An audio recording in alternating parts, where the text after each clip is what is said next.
Bonjour à tous, bienvenue pour une nouvelle émission aujourd'hui de Parcours de vie où j'ai la chance d'interviewer Béatrice Fornari qui est, comme elle le dit avec les 3 C, coach, comédienne et conférencière. Alors c'est un peu interverti mais c'est ça.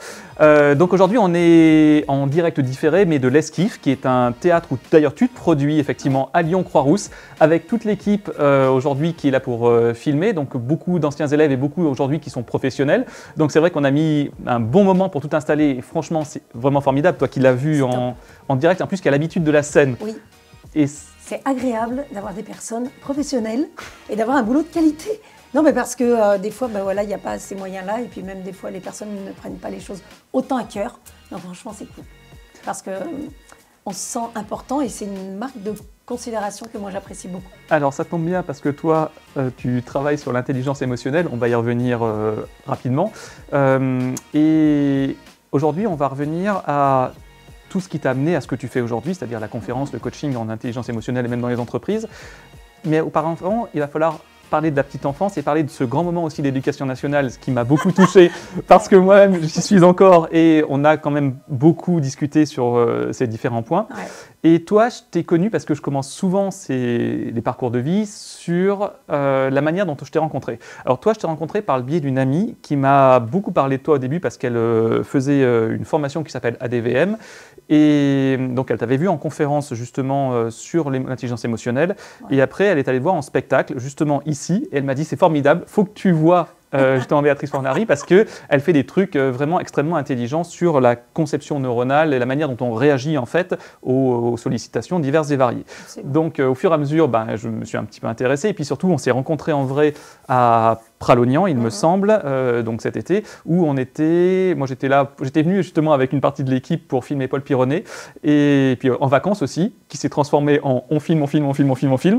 Et donc je t'ai rencontré et j'ai eu la chance aussi de te capter sur une des conférences que tu faisais sur l'intelligence émotionnelle, un truc vraiment très clean, très propre, et c'était extrêmement intéressant sur la manière dont nos neurones et notre corps répond automatiquement en fait à tout ça. Yes, il me semble. Hein. C'est exactement ça. On s'est rencontrés à la montagne. Et où moi je vais toutes les années depuis 10 ans parce que je collabore sur certaines sessions de formation avec Paul Pironnet. Et voilà. Autour d'une fondue, on a discuté de nos parcours communs, de nos quelques espaces de parcours communs. On y reviendra. On y reviendra. Ok, donc là on va repartir à la petite enfance. Oui. Et toi tu es né en 1970 oui. à Bron, si je ne me trompe pas. C'est la meilleure année. je le dis direct. Hein. Voilà. C'est la meilleure année. Ouais, je suis née à Bron. Je n'ai pas beaucoup bougé. Hein.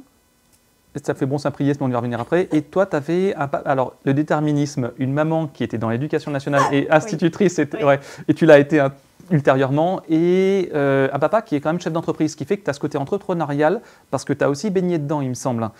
J'ai complètement baigné dedans, parce qu'au-delà de mon papa, mon grand-père aussi, donc son papa, mon grand-père paternel avait cette entreprise, c'est lui qui a créé cette entreprise de mécanique générale de précision. Du coup, mon père, il était dans l'industrie, il faisait de la méca, il faisait de la machine spéciale, puis il a racheté l'entreprise de son papa. Et du coup, nombre de fois que je suis allée dans l'entreprise, dans l'atelier, parce que j'aimais bien, alors on m'a expliqué ce que c'était, les fraiseuses, tu vois, là où on ajustait les pièces, tout ça, je comprenais rien, mais ça me fascinait. Et de fait, mon père, il a eu un certain nombre de salariés à manager, à gérer, des clients aussi, et puis ça a traversé les époques, parce qu'on sait que la méca des années 80, 70, 80, c'était pas la même méca que dans les années 2000. Ouais. Et du coup, ça m'a fascinée en fait, de voir comment on pouvait mener un business, avoir ce côté entrepreneurial, de comment je fais évoluer les choses, de comment je communique avec les gens, de comment je vends ce qui m'anime. Et tu as complètement raison, en fait, c'est ce côté ambitieux et challenge, ça m'a habité depuis le début. Et il y avait un truc qui était bien, parce que tu m'as raconté, parce qu'on a un peu débriefé quand même avant, c'est le côté où tes parents, et c'est quand même quelque chose de formidable, t'ont toujours dit que tu étais capable de tout. Tu as toujours une valorisation, et on le voit aujourd'hui, c'est quand même extrêmement important sur les petits qu'on a pu croiser ou que je croise encore, enfin petits ou grands, ça joue quand même, et aussi notre rôle, je pense, en tant qu'enseignant au sens large, en fait, même ce que tu fais aujourd'hui en coaching, c'est de redonner cette confiance, en fait, qui a pu être sabordée dans les premiers temps. Et toi, tu l'as eu. Je pense que ça a beaucoup aidé sur la suite de ta carrière. Oh, carrément. Alors, en fait, et c'est marrant ce que tu dis, parce que je l'ai eu pas de manière directe. Et en fait, c'est en travaillant sur moi que je me suis aperçue que mes parents, ils ont toujours été là pour me soutenir, mais ils me le disaient jamais. C'est-à-dire que moi, j'ai toujours eu l'impression, et c'était juste mon impression, que le retour de ce que j'avais de leur part quand j'avais des résultats et des réussites, parce que Béa, elle réussit tout ce qu'elle fait, en fait, je fais quand même beaucoup d'efforts aussi, et je ne trouvais pas ça juste à l'époque quand j'étais petite. Je suis l'aînée de la famille, et je disais, putain, mais jamais ils me disent bravo et tout ça. Non, mais les mots qu'ils avaient, c'était leur manière de me valoriser et de me soutenir. Et ce que j'ai su beaucoup plus tard, c'est que quand ils parlaient de moi à d'autres gens, c'était waouh, avec des étoiles dans les yeux, ils étaient fiers, mais dans la famille même, on ne le voyait pas trop. Et cette valorisation, elle ne préexistait pas de ce que je pouvais ressentir moi, ce qui est le cas dans beaucoup de familles. Et ce qui m'a percuté plus tard, quand je me suis formée et que je suis allée chercher dans mes profondeurs, un peu dans mes connaissances de moi, c'est qu'effectivement, ce côté ambitieux et challenge de mon père sur un volet qui était l'évolution et ce côté ambitieux de ma mère sur un volet qui était la réussite des élèves qu'il y avait dans sa classe, il me l'avait transmis inconsciemment et que les modèles que j'avais à la maison, évidemment, je m'en suis imprégnée pour avancer sur le chemin que je construis moi aujourd'hui, quoi. Et c'est vrai que ce n'était pas de la valorisation, de dire oui, bravo, super, génial, t'es ouf. C'était pas ça. C'était plus discret et plus pudique. Et je l'ai compris plus tard. Mais du coup, ça m'a quand même imprégné. Ouais, je pense que par rapport à ça, ce que tu as employé avec les petits ou en coaching, tu es plus direct maintenant. C'est-à-dire tu dis les choses. Absolument. Parce que je pense que... Ouais. C'est ça. J'ai appris en fait... Surtout, ce qui m'a intéressé dans ce volet émotionnel, c'est d'exprimer. C'est-à-dire, si moi, je trouve que ce que tu as fait là, c'est génial, et que je trouve que tes efforts, waouh, ils m'impressionnent, je vais te le dire, en fait. Et je ne vais pas estimer que te le dire, ça va te faire ralentir. Parce qu'à l'époque aussi, je crois qu'en tout cas, j'ai beaucoup discuté avec ma maman, notamment, c'est ce qu'on pensait. On se disait que, tiens, si on disait à l'autre, c'est génial ce que tu as fait, du coup... Alors, ah oui, on se repose tranquillement laurier, tu vois, voilà. Et j'ai plus, en tout cas, cet état d'esprit, parce que je pense qu'on en discutera, mais passer un temps quand j'étais instite, c'était ça aussi. C'est-à-dire que j'étais ouf tellement je trouvais que c'était génial ce que l'enfant me donnait là, par rapport à toutes ces difficultés, ce qu'il avait dépassé. Puis je n'osais pas dire autant que ce que je ressentais à l'intérieur de moi. Oui, moi, pareil, maintenant je suis en train de basculer justement sur ce principe-là et je fais les deux en fait. Parce qu'il ne faut pas non plus que tout soit réussi et mentir sur les choses, mais en même temps, on a tellement besoin, tout ce temps qu'on est, de boost et de se dire que ouais, t'es brillant, tu peux réussir, etc. Et que tu sais très bien comment ça, enfin tu vas en parler un peu plus tard, ça te meut clairement. Et tu as eu aussi la chance, alors je vais switcher un petit peu vite en t'entendant, tu as déménagé, Saint-Priest, etc. Et surtout, tu as une instite que tu vas rencontrer, je crois que c'est CE2 il me semble, qui va changer ta vie, enfin pas changer, mais qui va, disons, t'aider à orienter ta vie artistique. Absolument, oui, très clairement. En fait, comme je le disais souvent, je me sentais très seule à l'école. Puis moi, j'étais dans la même école que ma mère. Donc ça veut dire que j'ai eu ma mère en CE1. Wow. Et puis, sur le moment, tu t'en rends pas forcément compte, mais il y a plein de choses que je trouvais extrêmement injustes. Mais que c'était ma réalité, je ne sais pas si c'est vrai ou pas vrai. Est-ce qu'elle était plus sévère avec moi? J'en sais rien. C'est comme ça que je ressentais les choses. Et quand je suis arrivée en CE2, ça m'a fait une bouffée d'oxygène. Je me suis dit, alléluia. Et puis une maîtresse douce, souriante, pas que ma mère l'était pas, hein, mais je me suis retrouvée dans un bain d'enseignement que j'ai adoré. Et puis ce moment où je ne savais pas où était ma place en CE1 parce que j'étais la fille de la maîtresse et puis du coup je ne savais pas trop comment me regardaient les autres et je pense que j'ai mis moi-même des distances mais je me sentais un peu à l'écart et en même temps un peu avec tout le monde, c'était très bizarre. Donc je me sentais extrêmement seule. Et là, cette maîtresse, elle m'a connectée au théâtre de marionnettes. Et cette maîtresse de CE2, elle était comédienne, elle faisait du théâtre, c'était sa passion, à côté d'être institutrice.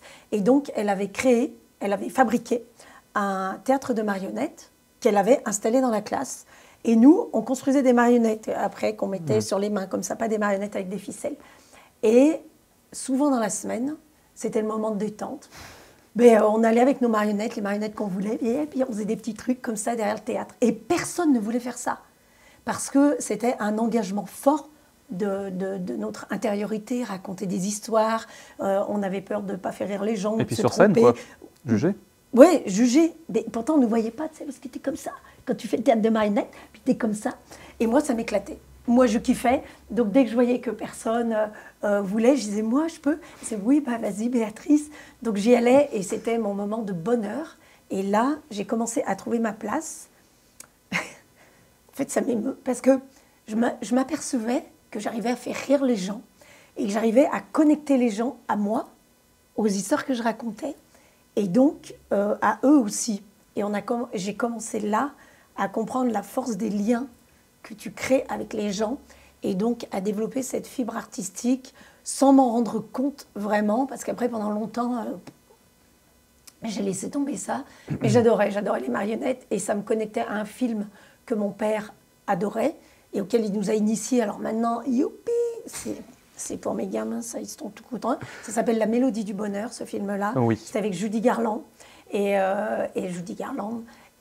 c'est un film où il y a toute une famille, c'est une histoire vraie d'une famille autrichienne qui est obligée de fuir son pays, un papa avec ses 7 enfants, et Judy Garland arrive dans cette famille et remet du bonheur et remet du sourire parce qu'ils ont perdu leur maman pendant la guerre de maladie, et elle remet de la musique et du chant dans cette famille-là, et notamment, elle les initie au théâtre de marionnettes, mais là, les marionnettes avec des ficelles, et elle fait créer aux enfants une histoire avec les marionnettes pour les fêtes de Noël.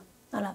Et du coup, tout ça, clac, clac, clac, clac, comme les morceaux d'un puzzle, ça s'associe, et c'était à peu près au même moment dans ma vie. C'est marrant comme quoi, en fait, beaucoup de choses qu'on a vécues dans l'enfance s'assemblent pour arriver à ce qu'on peut faire plus tard. Alors, certains ont la chance de le faire plus vite, mais c'est marrant de voir ces belles choses. Parce qu'aussi, on a cet axe qui fait qu'on va se focaliser, enfin toi comme moi là-dessus, sur les choses positives. Même moi, je suis un être très pessimiste sur la société en général, mais c'est vrai que j'ai toujours tendance, naturellement, à voir les trucs bien.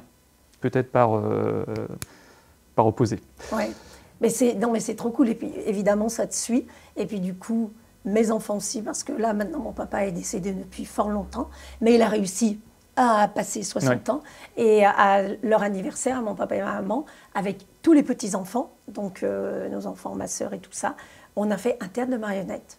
Et puis, on avait fait les marionnettes de mon papa, ma maman, nous tous. Et puis, on avait recréé toute l'autobiographie un petit peu de mes parents jusqu'à ce qu'ils arrivent à leurs 60 ans. Donc, c'est des choses qui te marquent dans l'enfance. Ouais. Et en fait, dans l'enfance, tu n'y accordes pas forcément cette importance-là. C'est juste un moment décalé de ta vie où tu t'aperçois, en tout cas moi, je me suis aperçue plus tard que là, c'était vraiment moi, là, quand je faisais ça exactement. Mais je ne suis pas sûre que mon cerveau s'en soit aperçu sur le moment, tu vois. Parce que sur le moment, tu dois avoir des bonnes notes à l'école, tu ne dois pas redoubler. C'est ce que mon cerveau croyait. Puis ça, c'était un amusement. Mais en fait, c'était un amusement beaucoup plus profond et puissant que ce que je voulais bien admettre sur le moment. Bah, d'ailleurs, tu fais de la danse. Enfin, à ce moment-là, tu essaies différents arts. Et c'est ça. Ensuite, tu vas au collège. Alors, je ne sais pas si c'est le collège-lycée de Jacques Brel ou si c'est que le lycée. C'est le lycée, à Jacques Brel. Au collège, je suis à Mions. Parce qu'on déménage à Mions, dans le petit village de Mions, il y a un collège, donc hop, voilà. Et du coup, je perds tous les amis que j'avais à l'école primaire, comme plein de gens, quand tu déménages. Et puis, j'arrive au collège et personne ne me connaît. Mais il n'y a plus ma mère à l'école. Oui, aussi. Et ma mère que j'adore. Mais c'est toujours des trucs, tu sais, imagine-toi, tous les jours, en fait, tu fais tout. Avec tes parents. C'est ce qui se passait avec ma maman. On partait avec ma maman à l'école, etc. Et là, au collège, du coup, je dois me refaire une place. Et c'est pas si évident. Donc, je m'inscris aux cours de théâtre qui sont là, entre midi et 2. Là, tu fais des trucs et tout. Donc, je m'inscris aux cours de théâtre. Et puis, comme ça, je rencontre des gens qui font un peu du théâtre. Je fais de la musique. Je fais du piano. Mais tu sais, avec une partition, un piano classique. Donc, c'était cool. Mes parents, ils sont très artistiques. Ma mère chante et puis mon papa, il fait de la guitare. Il fait beaucoup de rock. Il avait un groupe de rock. Donc, voilà, moi, je fais du piano classique et ça, c'est mes années de collège. Et il me semble que tu fais clarinette en version de jazz au lycée, c'est ça? Oui. Ouais. T'as switché, C'est ça. En fait, au lycée, je rencontre des gens. Alors, au lycée, rien à voir. Là, du coup, je commence à trouver ma place, prendre ma place. Et là, je commence à avoir des vrais amis, non pas qu'au collège j'en ai pas des vrais, parce que j'ai encore des gens que je connais aujourd'hui, que j'ai rencontrés au collège, mais sur le moment je connecte pas complètement en fait. Et au lycée j'ai une classe de seconde, c'est un truc de fou, Bon, c'est la colonie de vacances qui travaille. Ah, ok, parce que non, mais c'est un truc de malade. On travaille comme des fous parce qu'on a des profs qui sont ouf de niveau d'excellence qu'ils nous demandent et de rigueur qu'ils nous demandent et d'exigence. Et en fait, on fait tout ça dans une ambiance que j'avais jamais connue à l'école. Je me dis, parce que j'étais une bonne élève, bien comme ça. Et je me dis, mais c'est incroyable. On peut se marrer en classe, on fait limite les cons, mais avec des profs dont on connaît très bien les limites et qui sont avec nous et qui nous accompagnent. Enfin, c'est génial. Et là, je rencontre une fille qui fait de la musique, qui entend que je fais de la musique et qui me dit, dans notre orchestre, on cherche des personnes pour faire de la clarinette. Mais moi, je ne fais pas du tout de clarinette. Hein. Okay. Alors, j'ai dit, ah bon? Elle dit, mais viens, tu verras le chef d'orchestre, il s'appelle Gilles et tout ça. Donc, j'y vais. Gilles commence à me dire, ben voilà, on a besoin d'une clarinettiste, mais clarinette basse. Rien, je connais que dalle. Et du coup, parce que j'avais fait du violoncelle aussi après avec ma mère. Et du coup, il me dit, bah voilà, il y en a une à l'école de musique. Tes parents n'ont pas besoin d'en louer ni rien. Et puis, si tu veux, je te donne des cours pour apprendre à jouer de la clarinette basse.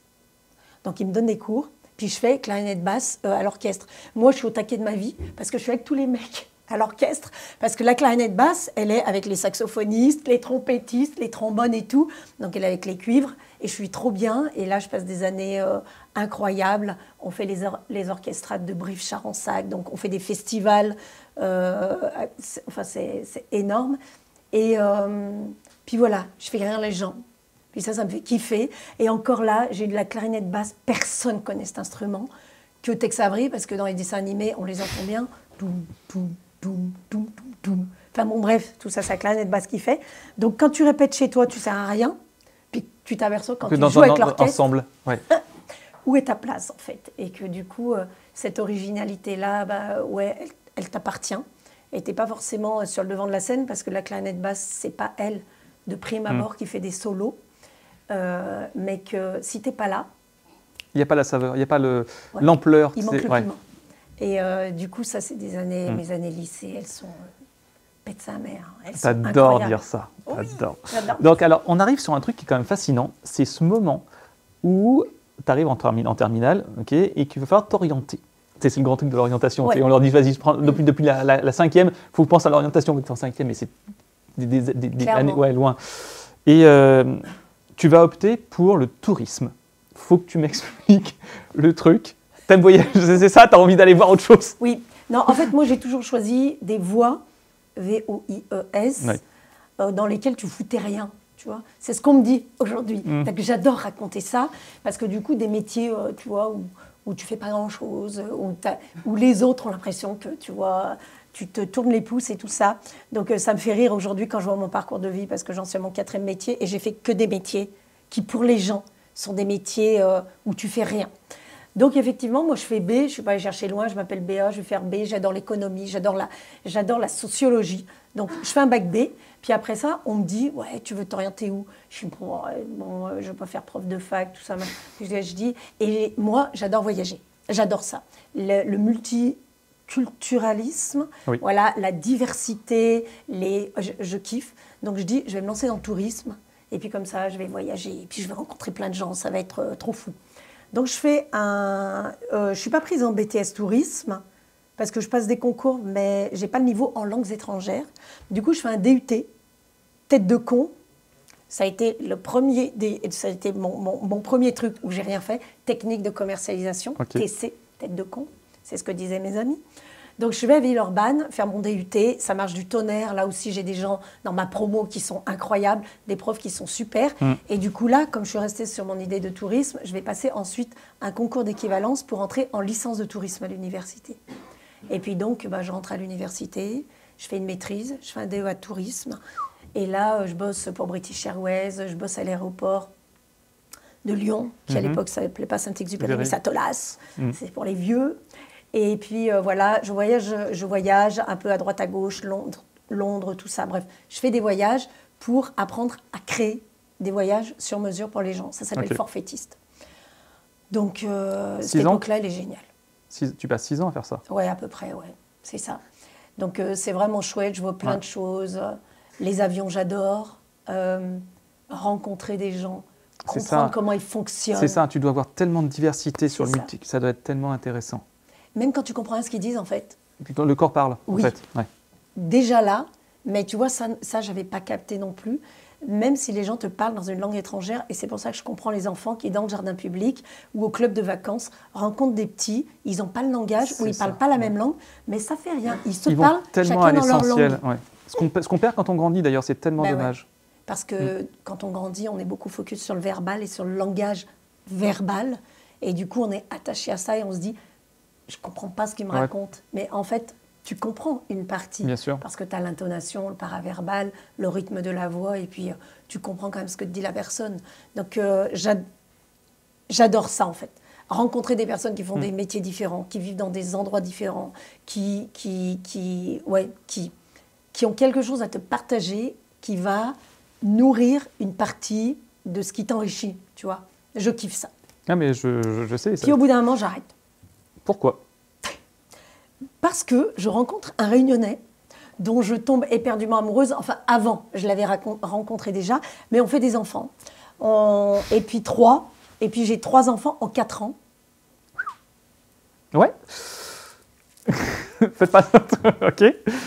Et du coup, c'est génial, mais ça nous demande une réorganisation de la vie de famille. J'ai mes 3 garçons. Moi, je suis super heureuse parce que voilà, on voulait fonder une famille. Mais je me rends compte que mon métier dans le tourisme, je suis là, je suis pas là. Je suis pas là les week-ends et tout ça, c'est pas possible. Et tu vas habiter à La Réunion ou tu restes sur Lyon ? Non, j'ai jamais habité à La Réunion. On y allait très très souvent. Okay. C'est une île que j'adore, c'est magnifique. Là aussi, parce qu'il y a de la diversité sur cette île, d'où son nom. Hein. L'île Bourbon, c'est l'île de La Réunion avec des influences de l'Inde, des pays asiatiques, de la Chine, de l'Afrique, de l'Europe. C'est une île, moi quand j'y suis allée la première fois, j'avais 18 ans. Et je me disais, oh, les îles, non, les gens des îles, ils sont bizarres, ils vivent en autarcie, tout ça. Et quand j'arrive sur cette île, tout est beau. Les paysages sont riches, variés. Les gens, pareil. Il y a de la paix, il y a de l'harmonie, il y a de la douceur, il y a de l'équilibre, il y a de la vie, parce que ça pète un peu le feu quand même, comme le volcan. Ouais. Et je kiffe l'île de la Réunion. Encore aujourd'hui, hein, je vais faire des formations là-bas et tout, j'adore. Et du coup, mon ex-mari garde son entreprise. On définit notre vie comme ça. Et moi, je change de métier. Et j'arrête le tourisme et je dis, OK, pour m'occuper plus de mes enfants et pour profiter plus d'eux, maintenant qu'ils sont là, je vais faire un métier qui me laisse plus de temps. LOL. Donc... Mais alors, Béatrice, quel est ce métier qui est censé te laisser plus de temps ? Je suis curieux de le savoir. Alors, à toi. Je passe le concours d'Instit. Et parce que j'adore les enfants. En vrai, j'adore les enfants. Ouais. Tu mets des enfants, ça met les poils comme ça. Bon, des fois, j'ai envie de les jeter par la fenêtre. Mais en vrai, il y a tellement d'innocence et de spontanéité et de plein de choses qu'on a perdues, nous. Mais c'est pas vrai. On croit qu'on l'a perdu, mais on l'a pas du tout perdu. Juste, on s'empêche de, tu vois, on a fermé la porte, c'est tout. On l'a pas perdu. Que les enfants, c'est ouf. Le mieux, tu mets des enfants qui chantent. Bon, là, je pleure. C'est sûr et certain. Donc, comme j'adore les gosses, je me dis, mais je vais faire ce super métier d'instit. Puis je ne réfléchis même pas que ma mère le faisait et que ça m'a traumatisée. Mais je passe le concours, j'ai le concours et je m'en vais sur les chemins de l'école. Donc je passe de 4 coins du monde à 4 coins de la classe avec 34 petits machins comme ça, là, dans 60 mètres carrés. Bon, moi qui suis ambitieuse, il y a du challenge et je vis mes meilleures, pires années émotionnelles. C'est ça qui va me conduire à ce que je fais aujourd'hui. Et après, je passe de la maternelle à des classes multiniveaux.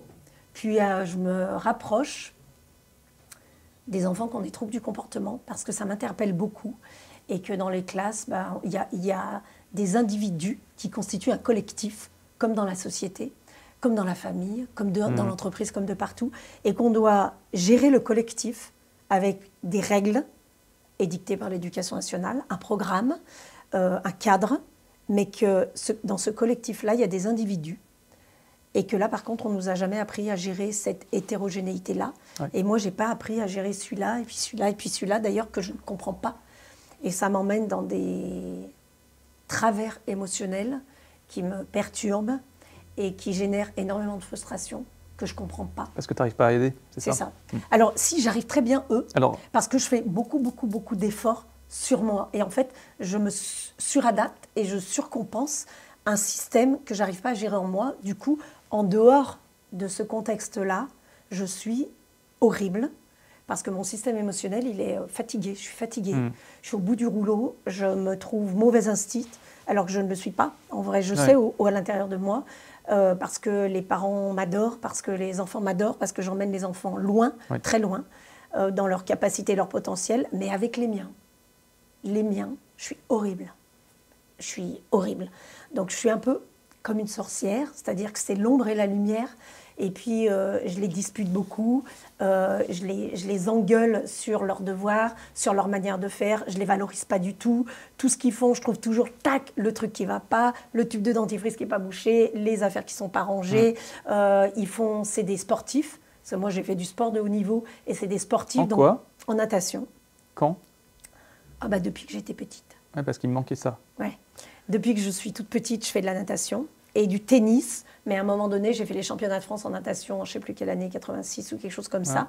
J'étais à un haut niveau. Et, donc tu avais cette exigence d'arriver vraiment à une excellence avec tout ce que ça implique de stoïcisme, c'est-à-dire on se brutalise d'une certaine manière pour y arriver, quoi. C'est ça. Et je vois très bien quand tu parles de tes enfants, effectivement, ce que tu as dû mettre en place à l'image de ce que tu te mettais aussi, toi. C'est ça. Et puis, c'est que cette exigence-là, moi, ce dont je me suis aperçue, c'est que je visais la perfection qui, aujourd'hui, dans mon cadre à moi, n'existe pas. C'est-à-dire que la perfection, c'est une espèce de concept, mais on ne sait pas, quand on dit aux gens, mais du coup, quand est-ce que tu auras atteint la perfection? C'est quoi la perfection? Ben, c'est quand je gagne une médaille d'or aux Jeux Olympiques. Ok, mais en vrai, c'est pas vrai. Parce que l'athlète qui gagne, à un moment donné, il va toujours dire « Ah, mais j'aurais pu faire mieux là. Oh, mais finalement, mon temps. Ah, mais regarde, quand je prends le départ, mon pied, il est comme ça. Oui, tout à fait. » Et donc, moi, j'adore aujourd'hui dire « Je vise l'excellence. » Parce que l'excellence s'améliore et s'optimise chaque fois. Tu as un niveau d'excellence là, et puis demain, il peut être là, et puis après-demain là, et puis après-demain là. Et c'est ce qui te permet de rester dans cette forme d'exigence qui fait que j'ai le droit de célébrer et de me réjouir de l'excellence que j'ai atteint. Et puis j'ai le droit aussi, et peut-être le devoir, en tout cas si j'en ai envie, de me dire c'est possible de faire mieux. Mais ça ne veut pas dire être parfaite. Et ces espèces d'annotations qu'on met sur les bulletins des enfants là, peut faire mieux, elle veut juste rien dire. Parce que on peut toujours faire mieux, clairement. Et voilà. Et l'enfant, il voit ça, il peut très bien se dire, je suis nulle. Donc, bon, c'est un moment de ma vie qui n'est pas super évident parce que je ne suis pas douce, je ne suis pas vraiment gentille, empathique, généreuse, attentionnée avec mes enfants, alors que c'est exactement ce que j'aimerais leur donner. Donc, je passe beaucoup de temps à pleurer toute seule, à me dire, j'ai un problème, il y a un truc qui m'échappe, et plus ça t'échappe, et moins tu es présente à ce qui se passe, et plus tu débordes dans tes travers. Et à un moment donné, ça a été trop. Je me suis écroulée à une fête de famille. J'ai fini à l'hôpital. Et là, mon corps, il m'a dit, tu sais quoi, écoute-moi bien. Si tu ne veux pas écouter ton cerveau et les messages que tes émotions t'envoient, on va te calmer. Donc maintenant, c'est stop. Parce que du coup, je m'étais mise à courir. J'étais une semi-marathonienne de folie. Je faisais je ne sais pas combien de semi-marathons par an. Enfin, voilà. Avec les 3 enfants. Donc, je gérais tout de front. Avec un mari que moi, j'estimais plutôt absent. Parce que très, très pris dans son boulot. Hein, pas qu'il voulait absolument être absent. Et je crois que j'ai beaucoup ignoré mes enfants. Alors qu'en fait, je voulais complètement l'inverse. Et puis ton corps, en fait. Hein, oui, donc c'est vrai qu'on a envie d'une... En tout cas, moi, j'avais envie d'une chose dans mon lien à mes enfants, c'est leur transmettre de l'amour, enfin, moi, je donnerais ma vie pour mes enfants. Et en fait, je crois que, passé toute une période, j'ai fait complètement l'inverse. Mais ça compte. Et puis, c'est OK. Avant, je m'en suis sentie beaucoup coupable, j'avais honte et tout. Puis, j'ai dépassé ce stade. C'était une partie de ma vie. Et j'ai compris beaucoup de choses. J'en ai beaucoup discuté avec mes enfants. On a eu des grosses ruptures de communication. Puis maintenant, on s'est complètement réconciliés. Donc, c'est incroyable, les relations qu'on a aujourd'hui. Mais c'est ce qui m'a conduit à changer de métier. Ben, je comprends bien parce qu'en même temps, c'est ce que j'ai compris avec mes parents aussi, c'est qu'en fait, ils ont fait ce qu'ils ont pu avec ce qu'ils avaient à l'époque comme possibilité, quoi, ce qu'on leur avait enseigné, tout ce qui travaille, et qu'à un moment, pas parfait, quoi, ce que tu disais. C'est ça. Ouais. Et donc, dans l'éducation, toi, tu es avec les petits, à côté de ça qui te meut aussi. Parce que quand tu me parlais tout à l'heure des métiers non chronophages ou les métiers des branleurs, en fait, lui... les grévistes, les grévistes, vacanciers. c'est ça, les vacanciers. Enfin bref, c'est un des métiers avec tout ce qui traite du service public en général, c'est-à-dire aussi les urgentistes, enfin tous ces métiers-là qui s'occupent de social, qui est tellement chronophage et énergivore. C'est pour ça quand j'en parle aux artisans, tu sais, ils se foutent de ma gueule des fois quand j'allais en chantier. Alors, ça va le fonctionnaire, t'es là, etc. Je leur dis ouais, nickel. Et ce qui est terriblement dichotomique, c'est-à-dire le contraire, c'est qu'en fait, tu leur racontes, ils disent mais moi je pourrais jamais. Toutefois, tu es considéré comme un branleur. Mais ils ne peuvent pas, parce qu'ils ont quand même conscience de tout ce qu'il faut. Et c'est pour ça qu'effectivement, ce que tu fais en coaching ou en conférence, c'est que tu as un tel panel de gens devant toi que tu es obligé de faire du management, c'est-à-dire du RH en fait, hein, avec 36 000 personnalités qui en plus n'ont pas demandé à être là. C'est ça.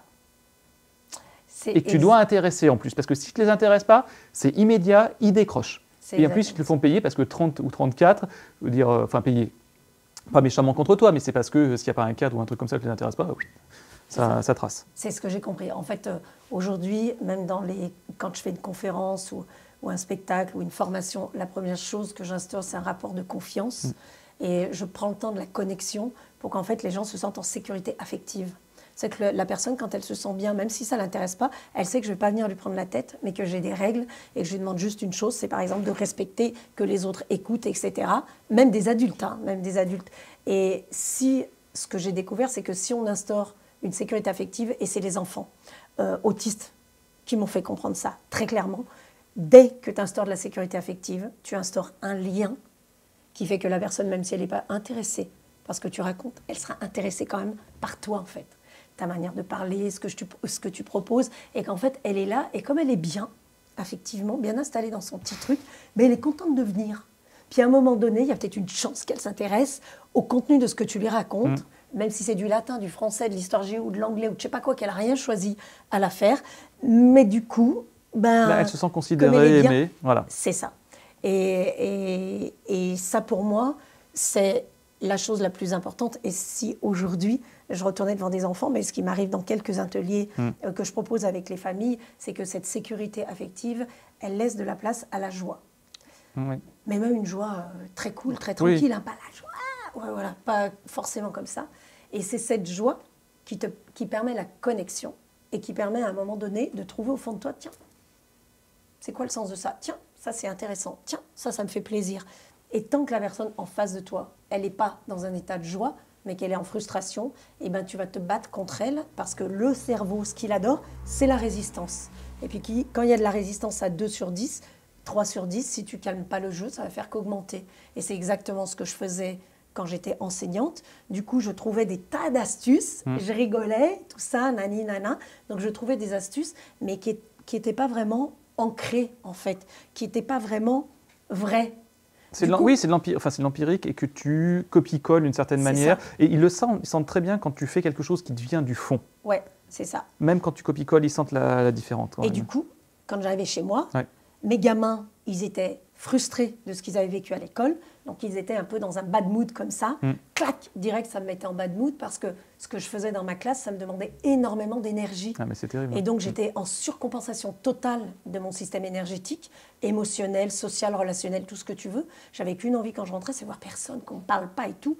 Mais avec 3 garçons qui ont 4 ans d'écart entre le premier et le dernier, ça, c'était juste impossible. Donc, c'était des crises de folie jusqu'au moment où j'ai compris qu'en fait, ce n'était pas les autres. C'était pas eux qui venaient me prendre la tête, c'était pas parce que mon ex-mari, il était comme ci ou comme ça, c'est pas parce que les élèves, les parents, etc. Parce qu'au bout d'un moment, quand t'en peux plus, tu mets la responsabilité sur tout le monde. C'est les gens, c'est la société, c'est la télé, c'est je sais pas qui, mais c'est pas toi. Mais quand j'ai compris que c'était moi, et que j'ai dit, bah Béa, déjà toi, regarde à l'intérieur de toi, tu te sens bien ou tu te sens pas bien en fait? Qu'est-ce que tu as envie de faire? Qu'est-ce que tu as envie de créer, d'ouvrir? Qu'est-ce qui te donne le sourire? Et que tu te dis, plus grand-chose, pose-toi, attends un moment. Les gens, ils appellent ça la procrastination. Moi, là, j'y crois pas du tout. La procrastination, ça nous culpabilise de rien faire. Mais si notre système, il a besoin de rien faire, pas que ça dure 3 ans, hein, ben, on a le droit de lui laisser ce moment-là. Et donc, ce moment-là, il m'a été donné. Et petit à petit, j'ai évolué dans l'éducation nationale. Alors justement, on y vient parce qu'à un moment, tu as basculé dans... tu es une très grosse bosseuse aussi. C'est ça qu'il faut intégrer. Non mais vraiment, ce n'est pas du compliment en l'air, c'est que je sais ton parcours, je sais ce que tu as engagé, je sais la quantité de travail qu'il faut faire et ta capacité organisationnelle à un moment avec tout, parce qu'il fallait que ça tourne, point. Tu bascules dans le système académique, en fait, parce que nous, l'éducation nationale, c'est stratifié, en fait, hein, clairement. Ouais. Et tu bascules, tu passes alors je crois que c'est un concours, tu dois passer un... Comment ça se passe pour basculer justement au rectorat, enfin, à l'inspection? Alors, en fait, on a plusieurs étapes, effectivement. Donc, moi, je voulais devenir formatrice, du coup. Alors, j'ai suivi tout un parcours. Donc, tu deviens d'abord maître d'application, enfin, tu passes plein de strates, tu passes un concours pour être conseillère pédagogique, etc., etc. Après, à un moment donné... Attends, je regarde la caméra, tu vois, j'avais une jolie veste et tout. Je me suis dit, je vais passer le concours d'inspectrice. Parce que moi, je voulais, tu vois, inspirer le monde. Et je me suis dit, si je veux avoir une envergure un peu plus grande pour changer les choses dans l'éducation nationale et tout ça, à ma petite mesure, hein, pas tout révolutionner, ben, je vais devenir chef. Bon, j'ai raté. Hein, Non, j'ai bien raté en plus. J'ai eu 6 sur 20, je crois, ou un genre de truc comme ça à l'oral. Je suis passée à l'écrit très bien, puis à l'oral, bon, je sais pas, ma tête, elle a pas... J'ai fait trop de blagues. Non, mes blagues, elles n'étaient pas ouf. Donc, j'ai raté le concours. Sur le coup, j'ai été hyper déçue, mais comme il y a toujours une bonne raison de choses dans la vie, c'est ça qui m'a demandé de reconsidérer les choses. C'est là que j'ai passé mon concours pour être conseillère pédagogique, enfin, pour aller plus loin que le concours de conseillère pédagogique. Et puis, comme je suis une dingo, et que quand j'ai une idée en tête, je me dis tout est possible, de toute façon, au pire, tu te ramasses, ben, tu as quand même gagné tout ce que tu as enclenché pour essayer d'y arriver. Il y a un poste à la direction académique qui s'est créé comme un peu de responsable de formation, avec une spécialité sur la maternelle. Donc moi, j'ai répondu à l'offre, je me suis inscrite en Master 2 métier de la formation, j'ai eu mon Master 2, enfin bref, tout un tas de trucs, tout ce qui me permettait d'aller vers ce poste-là. Et puis, j'ai postulé, et puis j'ai eu le poste. Donc, du coup, j'ai intégré le 5e étage de la direction académique, surtout sur le volet maternel au début. Et puis, après, j'ai eu quand même revanche de la vie. Quand je suis arrivée sur ce poste, j'avais une inspectrice, donc c'était ma chef directe, qui, elle, était une inspectrice départementale, donc vraiment académique. Donc pas de circonscription, je ne vais pas rentrer dans les détails, mais voilà, elle gère plusieurs inspecteurs de circonscription. Et cette personne-là, elle a eu un poste plus élevé. Elle a accédé à un poste plus élevé. Ce qui t'a laissé, toi? La place de l'inspectrice. Donc en fait, j'ai pris la place de ma chef et j'ai fait les deux boulots, celle de conseillère pédagogique et d'inspectrice pendant un certain temps, jusqu'à ce que j'ai une personne à la rentrée suivante qui demande le poste. Moi, je l'ai demandé, mais je ne l'ai pas eu parce que je n'avais pas le grade d'inspectrice, donc j'ai fait fonction. Et il y a un gars qui est arrivé, un Gainsbourg, génial, mais génial, qui est arrivé et puis qui a dit bah, « c'est moi qui vais prendre ta place de chef et je vais devenir ton chef ». Et on a créé pendant des années un binôme incroyable où on a bousculé beaucoup de choses. Il était... Bon, j'ai toujours eu des chefs qui étaient géniaux d'ailleurs. Mais de la même manière que Martine, mon ancienne chef, qui m'avait fait confiance, j'avais sorti les semaines de la maternelle, on avait révolutionné un petit peu quand même ce qui se passait à la direction académique sur le plan de la formation. Et avec ce chef-là, on est allé encore plus loin. Et du coup, j'ai créé beaucoup de modules de formation à destination des formateurs eux-mêmes, donc de la F2F, de la formation de formateurs, sur tous les volets de la gestion de groupe, la gestion des... Et ce qu'on appellerait l'inclusivité aujourd'hui, c'est-à-dire le fait d'intégrer des enfants qui ont, on va dire, tout l'apprentissage ou des différences de fonctionnement dans un système global. C'est ça. Puis là, j'ai commencé à intégrer des process de PNL, programmation neurolinguistique. Alors, il faut que tu fasses une pause là-dessus parce que tout le monde n'est pas au courant de ce que c'est. Pourtant, c'est quelque chose d'essentiel dans le commerce. Les vendeurs utilisent tout le temps des techniques de PNL, c'est-à-dire, en fait, tu n'abordes pas quelqu'un en disant « vas-y, achète-moi mon truc ». Tu as tout un système, du genre « bonjour monsieur, vous allez bien, regardez ce qu'on vend, c'est formidable, etc. » Ça pourrait s'apparenter à de la manipulation, mais en fait, il y a bonne et mauvaise manipulation. Et quand tu cherches à faire le bien, il me semble que c'est plutôt une bonne chose avec la PNL. Donc, qu'est-ce que c'est? Comment ça fonctionne si tu fais une micro-aparté? Alors, c'est simple. Je vais vous faire un schéma dans vos têtes. Vous prenez un triangle, OK? En haut du triangle, vous mettez objectif, projet, aspiration, quête, rêve, tout ce que vous voulez. Sur un autre sommet du triangle, vous mettez communication-relation et sur un autre sommet, vous mettez état interne, émotion. Hein. Et au milieu du triangle, vous mettez vous, avec vos valeurs, ce en quoi vous croyez et ce dont vous avez besoin. C'est simple. Si vous savez où vous allez, objectif, si vous avez dans votre environnement des personnes qui sont plutôt bonnes pour vous, saines pour votre environnement, qui vous enrichissent, avec lesquelles c'est fluide, et si vous vous sentez plutôt dans la joie, d'accord, vous allez pouvoir répondre à vos besoins de manière cohérente, pertinente, de manière équilibrée. Vous allez pouvoir utiliser les croyances qui vous emmènent loin, les croyances qui vous ouvrent les portes. Et vous allez pouvoir soutenir vos valeurs avec quelque chose de solide.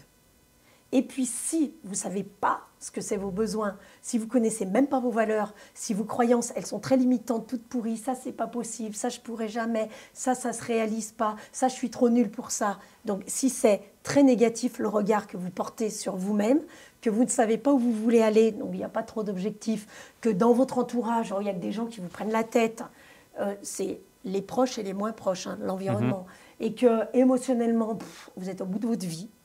Et il est très clair que ça va vous descendre dans votre vie.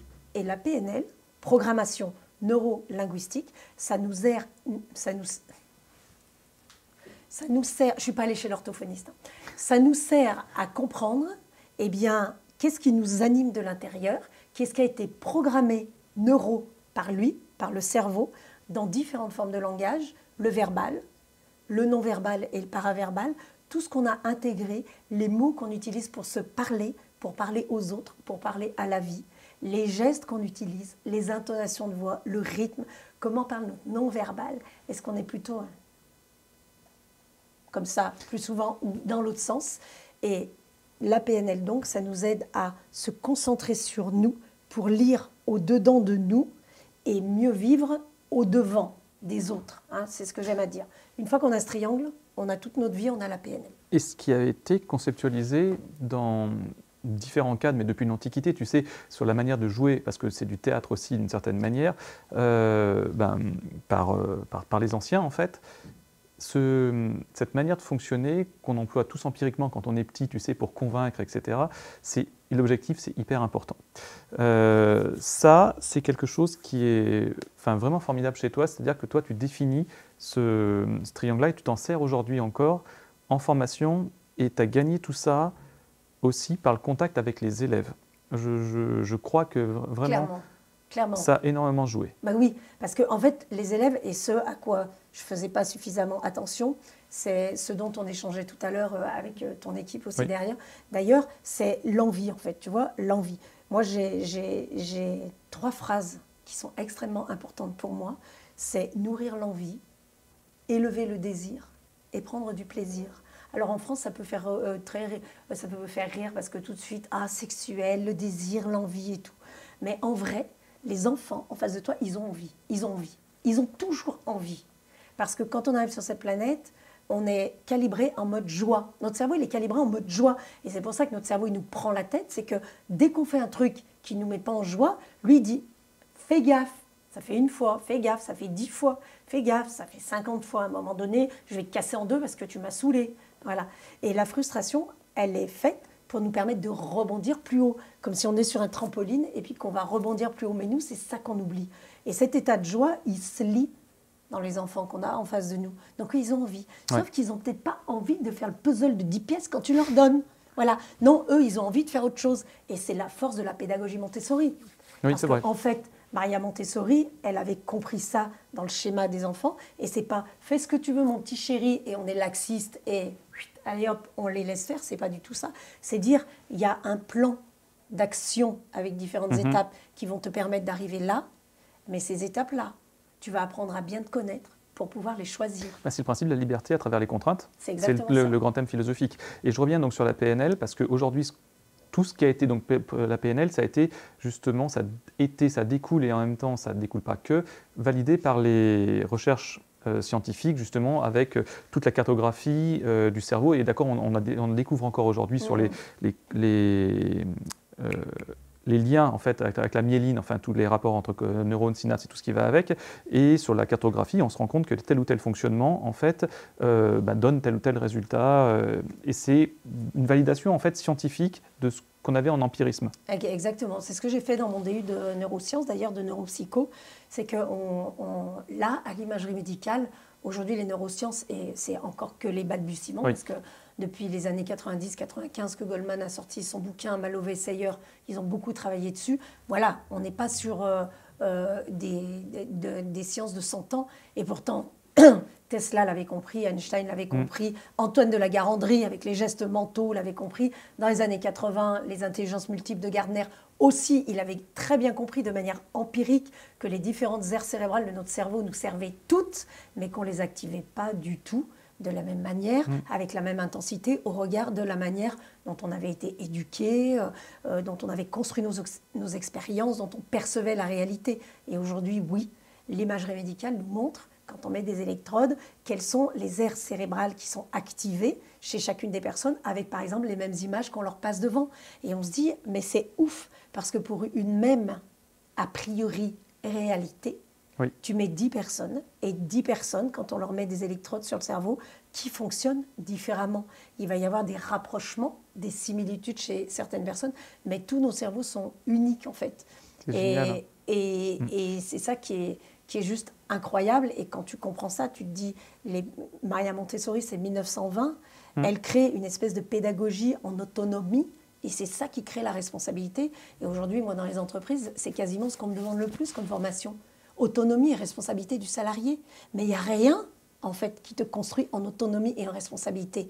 Parce que depuis que tu es petit, on t'apprend que tu dépends des autres, pas que tu interdépends des autres, que tu dépends des autres. Et que de ce fait-là, si tu oses prendre ta place, si tu oses dire « Oh, je suis trop content, j'ai réussi ça », si tu oses dire « Ah, moi j'ai une idée, peut-être 2 plus 2, on pourrait faire différemment », on te dit «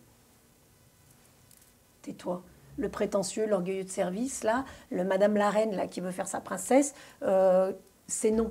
Et heureusement, les choses changent, mais c'est vrai que ça change bien tranquillement. Doucement, et la PNL, ça nous vient plutôt d'Amérique du Nord parce que ça a été comment on dit, une association de différentes thérapies qui fonctionnent, parce que Grinder et Bandler, c'est ce qu'ils ont fait. Mais ce qu'ils ont étudié, les sportifs. C'est ce qu'on m'avait expliqué sur le principe de l'excellence, c'est-à-dire qu'ils ont copié-collé. Ils ont modélisé l'excellence, merci. Ils ont travaillé sur les processus de changement, et ils ont travaillé sur toutes les modalités d'interaction entre les gens, la communication. Et donc, Grinder et Bandler, ils ont pris plusieurs thérapies. Virginia Satir, Milton Erickson en hypnose, Václavitch en langage. Et ils ont observé des thérapeutes qui obtenaient des résultats d'excellence avec leurs patients. Et ils se sont dit, écoute, s'ils obtiennent des résultats d'excellence, c'est qu'il doit y avoir des bonnes pratiques là-dedans. Et au lieu de se tirer dans les pattes et de se dire gna, et puis d'être jaloux des gens qui réussissent, ils se sont inspirés de ces pratiques-là. Ils les ont mis en association, et ils ont créé des protocoles en partant du principe que s'il lui fait ça, s'il lui fait ça, s'il lui fait ça, ça veut dire que notre cerveau, il est capable d'un truc de ouf dont on n'a absolument pas idée. Et du coup, ils ont créé des liens entre différentes thérapies pour mettre en place des exercices qu'on appelle en PNL des protocoles, et qui nous permettent, si on suit ces protocoles qui ont différentes étapes, c'est très structuré, et bien après, on les déstructure en fonction de ce qu'on a appris nous aussi, mais qui nous permettent soit d'aller clarifier nos objectifs, soit d'aller fluidifier nos relations, soit d'aller équilibrer nos émotions. Les sommets du triangle, parce qu'on a compris ce dont on avait besoin, qui on était à l'intérieur, sur quelles valeurs on avait envie d'avancer.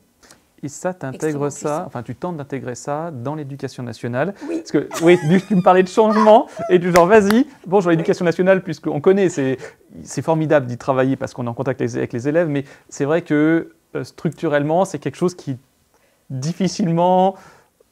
Je trouve pas le mot d'ailleurs, tu vois, parce que je vois un grand bâtiment. Je ne parle pas de PNL dans l'éducation nationale, sauf à mon chef, René Pierre, qui lui est très ouvert à tout ça.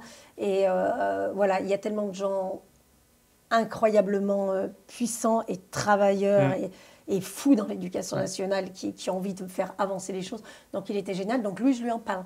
Mais du coup mes formations s'appellent Sourire à l'école, mes formations s'appellent Gestion des personnalités complexes dans les groupes, etc. Et j'utilise des outils que j'ai appris en PNL, et pas que, parce que j'ai fait de la communication non violente avec Thomas Dansembourg aussi, et Françoise Keller. Donc en fait, j'utilise des outils que j'ai un petit peu pris de partout, comme pour former les grands de l'éducation nationale. C'est très bien. Déjà, eux, à être heureux avec leur sourire, qu'ils soient intérieurs ou extérieurs, qui se voient, mais à retrouver une énergie positive en eux, un petit peu ce feu-là. Qui puisse faire ruisseler sur la suite, sur les formateurs et sur les enseignants. C'est exactement ça, parce que c'est la première chose que j'ai compris. J'ai dit, tu sais, l'effet Pygmalion, il existe en pédagogie, tout le monde le connaît, c'est que ce que tu ressens, l'autre le prend. Et tu as beau dire à quelqu'un, vas-y, tu vas y arriver, si au fond de toi, tu es au bout de ta vie, la personne, elle va sentir non-verbalement que tu es au bout de ta vie, du coup, elle va y aller, mais elle va sentir que tu n'y crois pas vraiment. Donc, c'est ce que j'ai compris dans comment on peut transformer un système, c'est déjà en se transformant soi. C'est-à-dire, le moteur d'une voiture, il ne va pas mieux marcher si, je ne sais pas, j'en sais rien, si le joint de culasse il est pété, si on a un problème avec un cylindre ou je ne sais pas quoi, le moteur, il ne marchera jamais mieux. Pourtant, tu essayes de faire tout ce que tu peux sur le moteur, mais il ne marchera pas mieux. Donc, la spécificité, et c'est un peu la systémie, c'est un peu le jeu de la systémie. Ton système, il tourne avec des engrenages, et l'intérêt d'aller voir tel et tel engrenage, c'est que ça va permettre au plus grand système de mieux tourner. Tu as eu un papa qui travaillait dans la mécanique? Oui, oui, mais moi, ça sent. Parce que, voilà. Mais je ne comprenais rien à la mécanique. Par contre, me pose zéro question là-dessus. Et donc voilà, mais c'est ajusté avec précision. Et puis Paul, il dit toujours ça, Paul Pironnet, c'est une phrase qui m'avait marqué, il dit « La puissance est dans la précision ». C'est que plus c'est précis ce que tu fais, plus ça va devenir puissant dans les résultats. Donc je m'attache à ça et je me dis « Ok Béa, n'essaye pas de changer le monde, transforme ce que toi tu as transformé, tu vas servir de modèle, d'exemplarité, de ceci, de cela. » Et donc j'essaye. Je le fais. Je développe ça dans mes formations jusqu'au jour où vraiment je dis, bon allez, maintenant, on va appeler ça intelligence émotionnelle. Maintenant, j'ai tous mes diplômes, j'ai tous mes trucs. J'ai soutenu un mémoire devant les médecins sur la gestion des émotions dans les postures professionnelles. Je vais le faire. Parce que tu fais un diplôme universitaire. Ouais. C'est ça aussi. Voilà, de neurosciences. Et là, je m'intéresse beaucoup aux travaux d'Antonio Damasio, qui a travaillé sur les neurosciences affectives et sociales. Donc, ce petit bout de cerveau-là, qui s'appelle le système limbique que tu as au milieu de ton cerveau. Fais voir. Et qui stocke. T'as pas un truc qui traînasse là, si T'as presque 2 secondes. Attends, parce que c'est toujours ce qui manque, tu vois, de savoir où ça se trouve. Moi, j'aime bien, c'est le côté un peu alors, précis. C'est pour ça que j'ai plus de cerveau là, je l'ai sorti. Donc voilà, donc ça c'est un cerveau que j'emmène dans mes conférences. Là, quand on ouvre le cerveau là, on s'aperçoit qu'il y a plein de trucs à l'intérieur. Alors, je ne vais pas tout détailler, premièrement parce que je ne suis pas médecin et deuxièmement parce que ce n'est pas une conf, mais ce qu'il faut quand même comprendre, c'est que tout ça là, voilà, tout ce qui est là, ça s'appelle le système limbique. Il y a plein de petits noyaux là-dedans. Et ce système-là, il stocke des fichiers comme dans un ordinateur ou comme le grenier de mamie avec des meubles. Il stocke des fichiers avec des tiroirs de toutes nos expériences vécues. Et ces expériences vécues laissent dans ce noyau qu'on appelle le système limbique des empreintes émotionnelles. Et ces empreintes émotionnelles, on les traîne toute notre vie. Donc nos blessures, notre mémoire émotionnelle est là-dedans. Donc elle ne changera jamais, mais ce qu'on va travailler sur l'intelligence émotionnelle, c'est la manière dont on les regarde.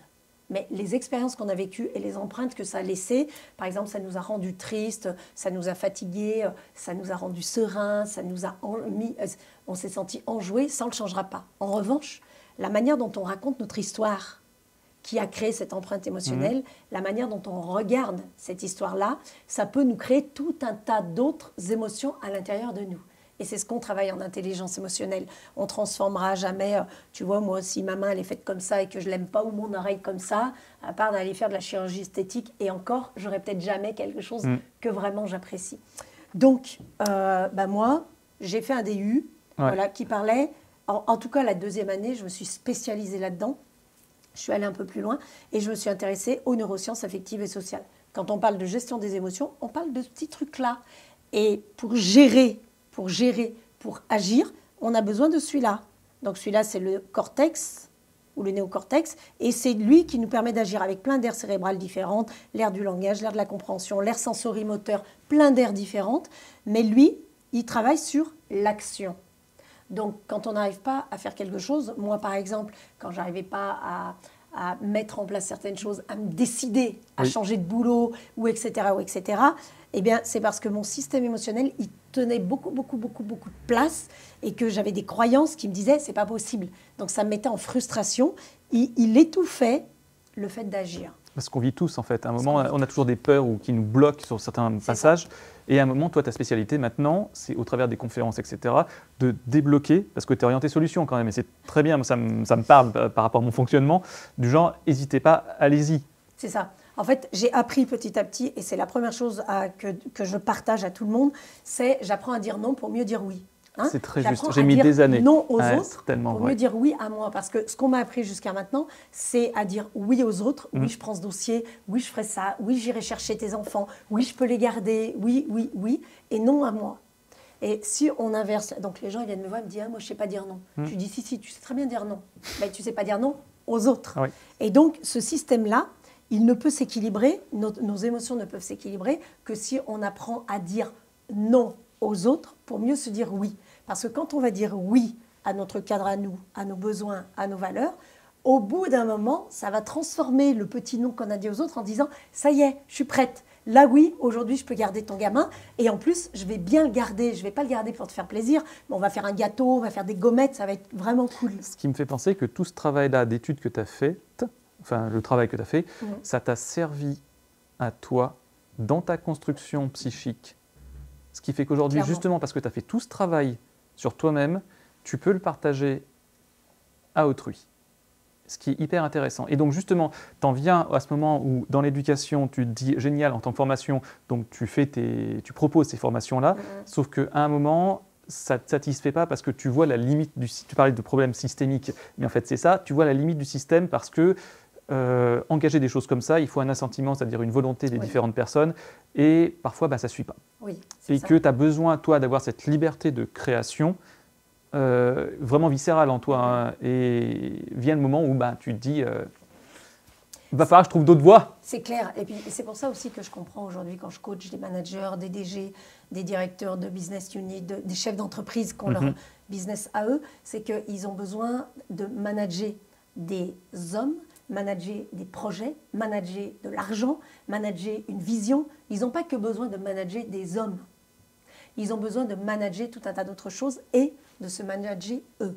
Oui. Et ce que j'ai compris, c'est que tant que je... Donc moi, je manageais des formateurs, en fait. Oui, tout à fait. Donc, et tant que tu ne sais pas te manager toi et manager là où tu as envie d'aller et manager tes process, etc., tu es en galère à un moment donné avec les autres, surtout si les autres font de la résistance. Parce que du coup, tu ne sais plus quoi faire et à un moment donné, tu te mets en mode rupture et tu rentres dans la même résistance qu'eux. Et puis du coup, ça veut dire colère, du coup, ça veut dire incompréhension, du coup, ça veut dire râler ou alors ça veut dire inhibition. Donc tu fermes ta porte, tu ne réponds plus à rien parce qu'ils t'ont saoulé, tu vois. Et c'est ce que j'ai compris dans le management, c'est qu'on a beau nous dire tout ce qu'on veut, c'est que les managers avec lesquels ça fonctionne le mieux, même avec des équipes en résistance, c'est les managers qui ont travaillé sur eux, mais pas forcément aller faire de la psycho, des machins, des trucs. Non, juste, est-ce que je peux expliquer à quelqu'un quelles sont mes 3 valeurs principales, quelles sont mes 3 qualités principales, quels sont mes talents? Est-ce que je peux expliquer à quelqu'un où sont mes freins, où sont mes blocages? Est-ce que j'ai la capacité d'exprimer, sans me trouver coupable, mes peurs et sans faire du psychodrame en réunion?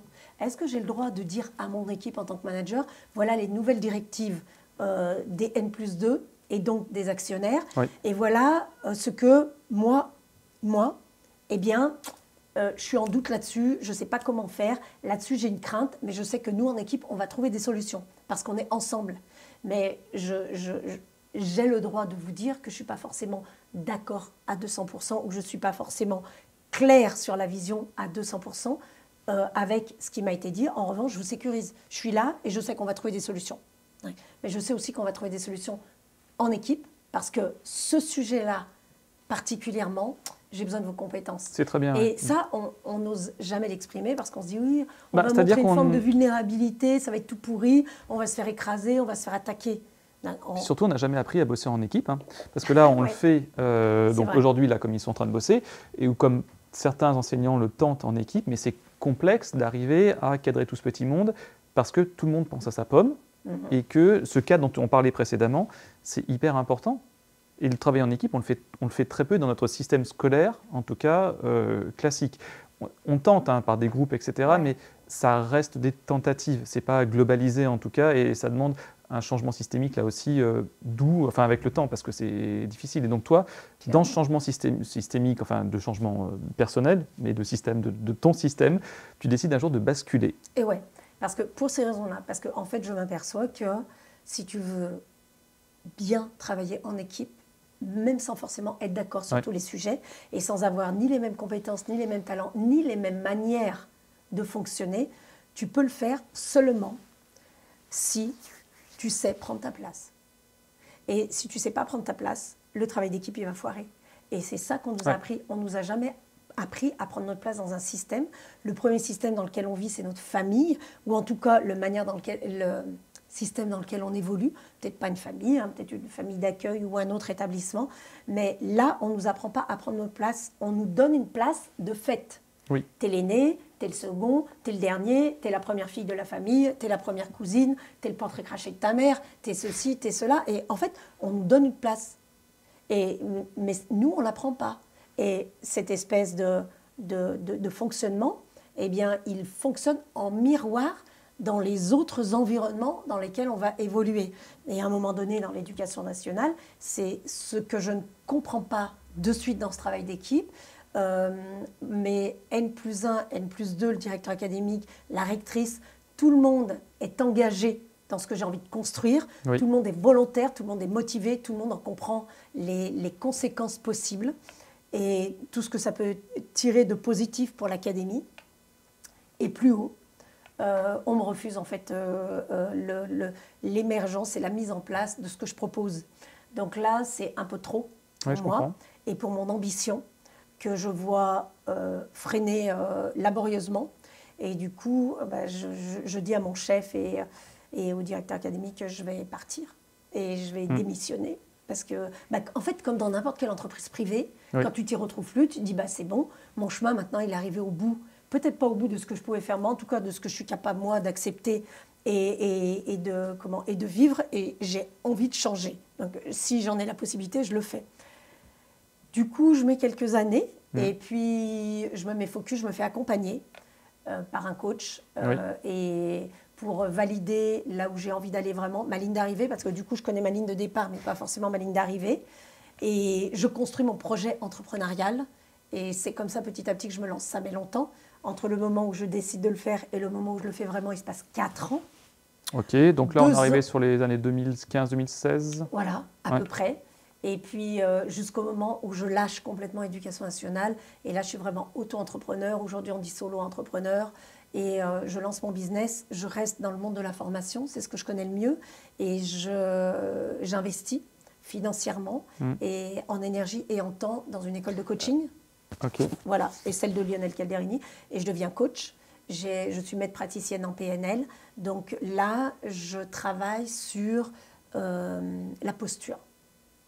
Et donc, l'art de la questionologie, l'art d'être en lien à l'autre, en process coaching, qu'est-ce que ça veut dire, la présence à l'autre? Ce qui doit énormément servir en entreprise, puisque tout est décloisonné maintenant et plus personne ne se parle. Enfin, je résume très grossièrement. Mais mais c'est... Tu me donnes ton cerveau? Merci. Du coup, on n'est pas à l'abri que je dise des trucs qui ne soient pas cohérents. On mettrait les bouts de ficelle. Donc, toi, tu switches. Et alors, j'ai 2 questions qui me viennent sur ton parcours. La première, c'est comment ça se passe au niveau du temps de travail de l'entrepreneuriat, parce qu'on dit toujours c'est formidable, lancez-vous en tant qu'entrepreneur, etc. Mais il y a quand même ce truc dont on parle très peu, qui est du temps de travail, enfin de l'investissement, on va faire un petit point là-dessus. Et le second, c'est, dont on n'a pas parlé depuis le début, parce que tu mènes tout ça directement, c'est comment ça se passe pour une femme. En tant que femme, tu vois, parce que nous, en tant qu'hommes, les choses de les actes de la performance, c'est inscrit dans notre truc depuis très longtemps, du genre il faut être performant, il faut être performant. Maintenant, on commence à changer la structure chez les hommes, mais toi, en tant que femme, comment ça se passe? Donc les deux, le côté travail et le côté femme. Alors le côté travail, c'est sûr que ça demande beaucoup de travail. En plus, quand tu es une travaillomane, process comme quand tu es quelqu'un... Mais parce que moi, je ne fais pas de différence entre le travail et les loisirs. Les gens, ils me disent, quand est-ce que tu prends des vacances? Mais en fait, je prends des vacances en même temps que je travaille. Je ne sais pas comment raconter les choses. C'est-à-dire que c'est un truc de passion, quoi. Enfin, ça te porte. Alors, en revanche, après, c'est sûr que la délicatesse et l'équilibre, c'est avec tes enfants, avec ta vie perso. Ça, c'est un autre sujet, mais en même temps, tu apprends aussi, quand tu te concentres sur ton équilibre, à expliquer aux autres, voilà ce qui est important pour moi, et voilà le temps dont j'ai besoin pour faire ça. Sans attendre qu'ils te disent absolument oui, et en même temps, en faisant en sorte qu'ils ne soient pas complètement dépités de ce que tu construis de ton côté. Donc, je ne me suis jamais posé la question de l'histoire de la femme. Ouais. Et ma maman était une grosse bosseuse, mais instit, donc elle ne fout rien. Mais je l'ai toujours vue corriger ses cahiers, ses machins, ses trucs, bosser, les week-ends, se dire « Ah bah tiens, en forêt, tiens, je vais ramener des feuilles pour faire ça avec les élèves, si ça. » Tu vois, tout le temps, elle était là-dedans. Et mon père, idem, puisque dans son entreprise, quand est-ce qu'il faisait ses devis? Le week-end. Donc, j'étais entourée de gens qui travaillaient. Et puis, moi, je ne dirais pas que le travail est une valeur, parce que je ne vois pas en quoi c'est une valeur. Pour moi, la créativité est une valeur, l'amour est une valeur, voilà. Mais le travail, non. Le travail est un moyen d'honorer tes valeurs. Oui, ok. Pour moi. Un peu comme l'argent. L'argent est aussi un moyen d'honorer tes valeurs, et de faire des choses plus grandes, c'est ça. Voilà. En revanche, maintenant là, que mon business tourne, et qui tourne bien, ça fait peut-être depuis comme ça les années Covid que je me questionne sur effectivement la place de la femme, parce que j'ai beaucoup d'amies entrepreneuses qui se sont recentrées sur les femmes entrepreneuses qui font partie de réseaux de femmes entrepreneurs, pas que, mais qui ont quand même rejoint des communautés de femmes entrepreneurs. Et c'est vrai que je ne sais pas comment dire, parce que je ne crois pas que j'ai une fibre féministe à dire que l'homme écrase et tout ça, parce que c'est des espèces de stéréotypes, mais n'empêche que dans l'inconscient collectif que décrit Carl Gustav Jung, il y a quand même quelque chose qui dit que briller, réussir, être performant, c'est quand même plus dévoué à une espèce d'énergie masculine. Et moi, parfois, pourtant, je ne crois pas vraiment, le nombre de fois où on m'a dit quand même « Oh là là, mais on dirait un garçon. Oh là là, mais tu as une énergie masculine. » J'ai toujours pas compris exactement ce que ça voulait dire. Comme je suis pas sotte, j'ai très bien compris ce que ça voulait dire. Et en même temps, ça me plaît. Ça me plaît. Moi, je suis une femme qui a envie de monter une boîte. Et il n'y en a pas tant que ça en France. Regarde, même quand je regarde les prix Nobel, on est sur les scientifiques. Mais les prix Nobel, ça existe depuis 100 ans, 120 ans. Il y a 6% de femmes qui ont eu des prix Nobel. Dont Marie Curie 2 fois un prix Nobel. Donc on se dit, nous les femmes, c'est vrai que je pense que même nous, dans notre inconscient, quand on arrive à un endroit, quand on arrive sur scène, on ne dégage pas la même chose qu'un homme. Et peut-être qu'il y a une forme de résistance, même nous, à l'intérieur de nous, à se dire, tiens, est-ce que je suis vraiment à la bonne place? Est-ce que j'ai le droit de prendre ma place? Est-ce que c'est autorisé de faire ce pas-là, de m'inscrire à tel casting, etc. Moi, je le vois très souvent. Et puis, c'est OK, c'est même, des fois, ça me fait sourire. On est 10 personnes sur un casting conférence. Puis, sur les 10 personnes, on est 3 femmes à passer le casting. Donc, à la fin, possiblement, il reste 0 femme. Mais c'est aussi parce que nous, je pense, on a à travailler, ça c'est une croyance que j'ai, à travailler sur nous, les femmes, et à se dire, il n'y a aucun sujet, de concurrence ou de compétition avec l'homme, sauf celui qu'on se met, parce que depuis des années, c'est vrai, on a eu le droit de vote après, et l'histoire du compte courant, et l'histoire du salaire et tout ça, et c'est vrai, c'est que si on regarde factuellement dans les entreprises, moi je vois très bien dans les entreprises, enfin je veux dire, il y a des trucs de fou, rien qu'en dans les compétences, voilà. Un entretien de recrutement, ça fait très vieillot ce que je dis, mais tous les jours je vois ça. Je bosse avec 2 cabinets de recrutement, une femme qui a 35 ans, un homme qui a 35 ans, et même des fois je l'entends, a priori il a un peu moins de compétences, mais pas de risque d'enfant, pas de ceci, pas de cela, mais on va prendre lui, mais pour aller chez tel client, ça va mieux passer, etc. Et je ne sais pas si c'est discriminatoire ou pas, je ne suis pas là-dedans, mais en tout cas en tant que femme entrepreneuse, ce que je vis parfois, dans les réseaux d'entrepreneurs, c'est que ça peut faire peur autant que c'est admirable. Et puis les deux me vont et ça crée un équilibre qui est OK, parce que l'entrepreneuriat au féminin, ça ne date pas non plus de 200 ans en arrière. Donc, non, ça l'a toujours été depuis ça un avance temps, petit à petit. oui. Et ce truc, c'est que tu es très performante, je pense, dans ce que tu dois faire en coaching.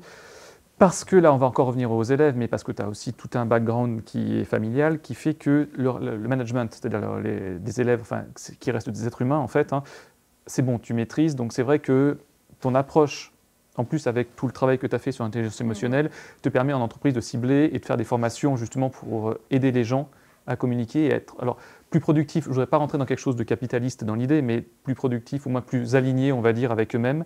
Et tu me parlais de scène, justement, et de casting. Et c'est vrai que tu te produis sur des scènes, donc là, tu vas pouvoir toucher un mot. Et surtout, tu as été repéré, il me semble, pour un incroyable...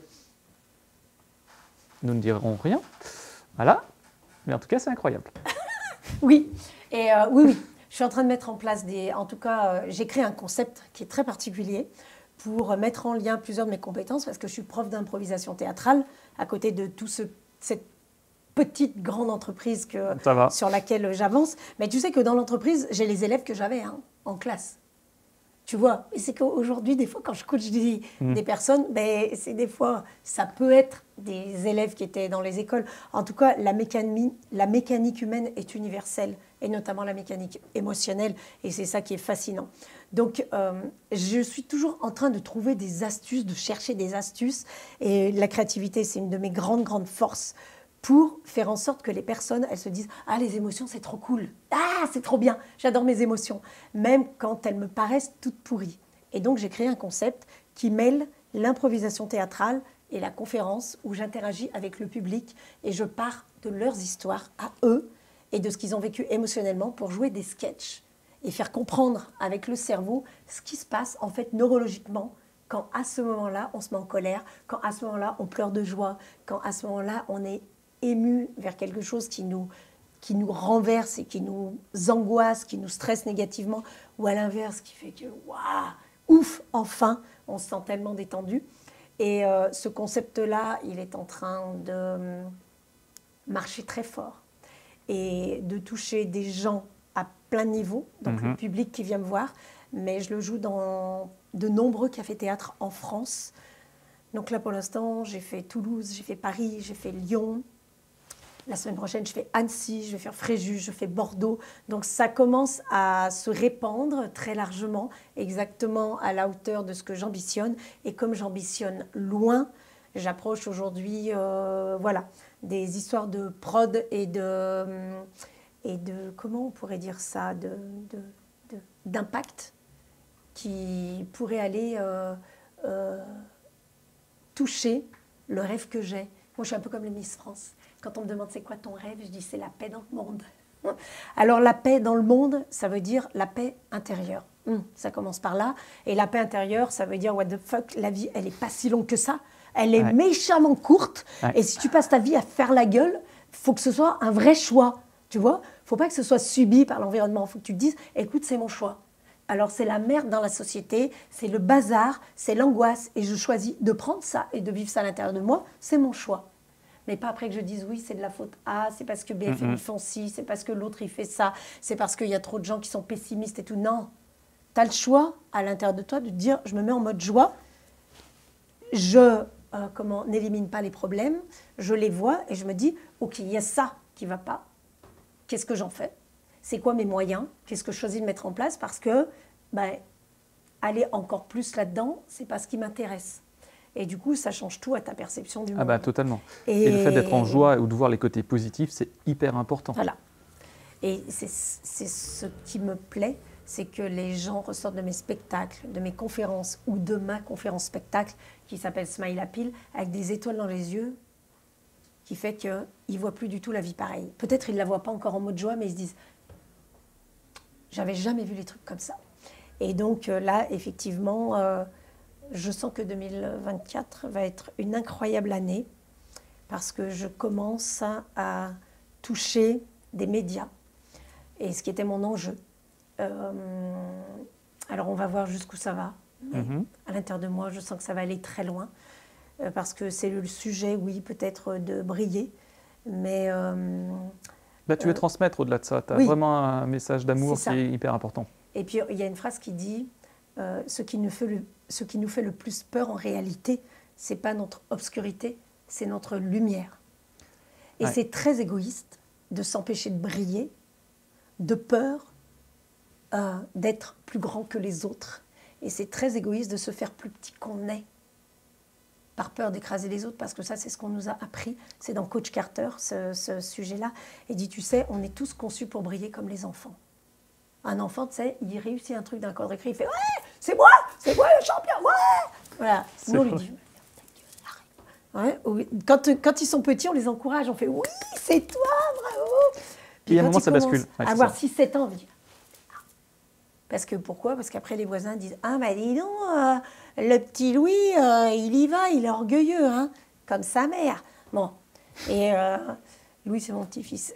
Et alors qu'en fait, on a le droit de se réjouir et de célébrer nos victoires parce qu'on a fait des efforts. Le tout, c'est de se dire, comme toujours, où est-ce qu'on place notre équilibre d'ego ? Est-ce qu'on n'en a pas du tout et on se fait mener par tout le monde ? Ou est-ce qu'on en a beaucoup et peut-être trop et on écrase tout le monde ? Et en fait, la mesure, c'est comme tout à l'heure quand tu parlais de manipulation avec la PNL ou n'importe quel autre outil. D'ailleurs, l'intelligence émotionnelle, n'importe quel autre outil. Pour moi, le propos, il est dans l'intention que tu donnes à l'utilisation de l'outil. Si j'ai un marteau et que mon intention, c'est de te tuer, je vais te casser la tête avec. Si j'ai un marteau et que l'intention, c'est que les enfants ne se blessent pas, je vais réparer la chaise avec. Donc, l'intention que tu mets dans ce que tu fais, eh bien, pour moi, elle est première. Et c'est donc, c'est quoi mon objectif ? Qu'est-ce que je veux, en fait ? Tu es quand même contente de ce que tu as parcouru.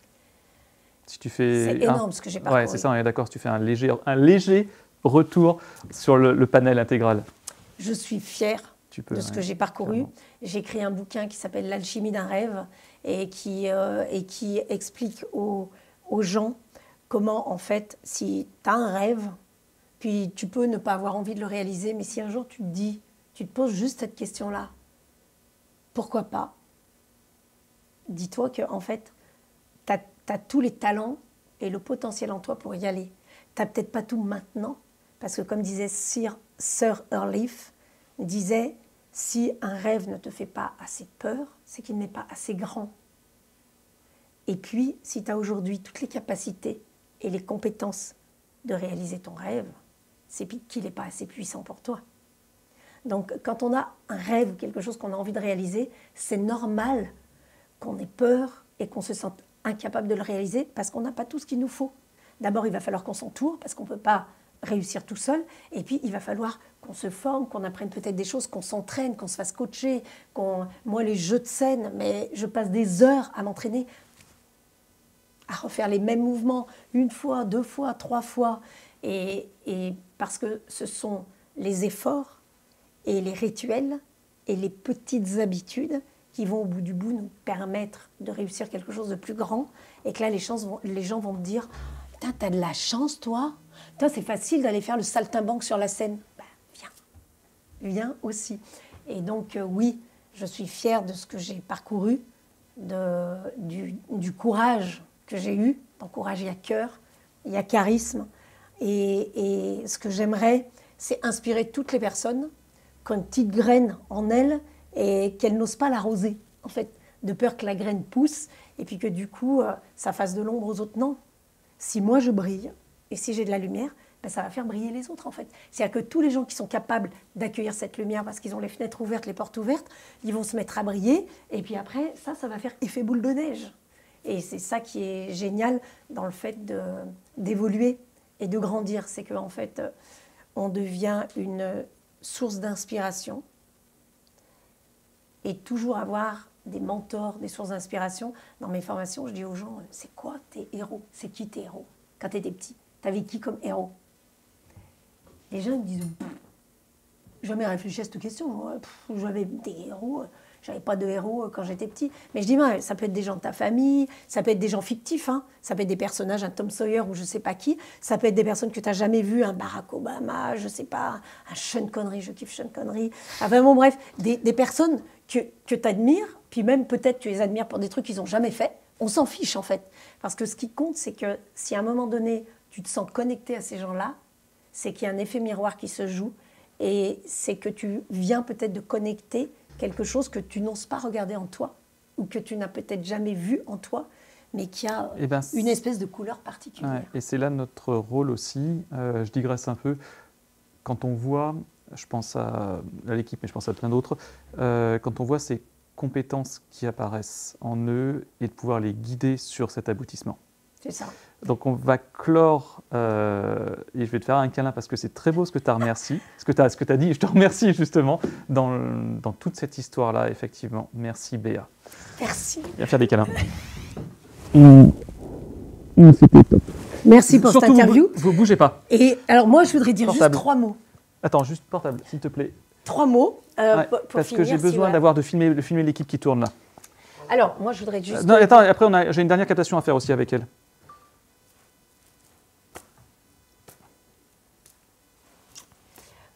Donc, les 3 mots sont ceux-là. Toujours, quand on se couche, au-delà de se dire, tiens, qu'est-ce qui m'a fait plaisir dans la journée, c'était quoi mes kiffs et tout, se dire merci. Merci pour cette journée, merci, même si ça a été une vieille journée, #vie de merde, tu sais, VDM, ça fait rien. Merci, parce que n'empêche, je suis toujours vivant, hein, même si ça a été une journée pourrie. Merci, bravo, parce qu'il y a plein de choses que j'ai fait dans ma journée, et puis je ne m'aperçois même pas, mais ça va me servir pour demain, après-demain, et les jours d'après, et les années d'après, et encore.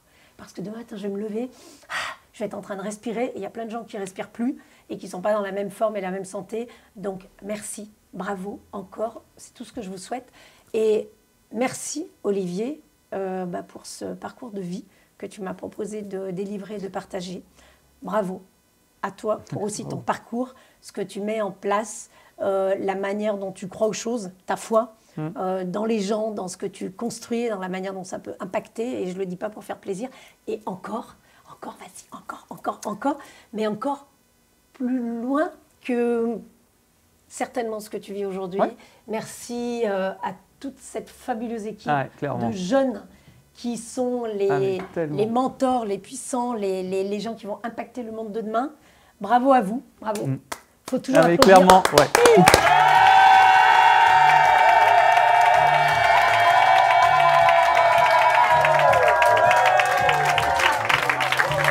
Voilà. Je crois qu'on a passé une vraiment bonne soirée. À bientôt en 2024. Merci beaucoup. Merci tout le monde.